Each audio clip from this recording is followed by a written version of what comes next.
আমি মৰিগাঁও সদৰ ছাত্ৰ সন্থাৰ মৰিগাঁও চহৰৰ মাজমজিয়া শক্তি বিভাগ আৰু শক্তি মন্ত্ৰী প্ৰতিকৃতি দান কাৰ্যসূচী ৰূপায়ণ কৰিছোঁ।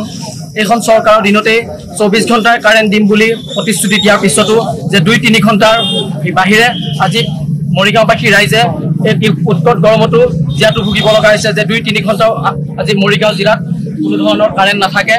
সিদিনা ধুমুহা হোৱাৰ পিছতে আজি 5-6 দিন উকলি গ'ল। এতিয়াও কোনো অঞ্চলত আজিলৈ কাৰেণ্ট যোগাযোগ দিব নোৱাৰিলে শক্তি বিভাগে। আমি APDCL আৰু শক্তি মন্ত্ৰীক সকীয়াই দিব বিচাৰিছোঁ, আপোনালোকে অতি শীঘ্ৰে এই সমস্যাটোৰ সমাধান কৰক আৰু যদি শক্তি মন্ত্ৰীগৰাকীয়ে যদি এই সমস্যা সমাধান কৰিব নোৱাৰে অতি শীঘ্ৰে পদৰ পৰা পদত্যাগ কৰিবলৈ আমি মৰিগাঁও সদৰ ছাত্ৰ সন্থাই দাবী জনাইছোঁ।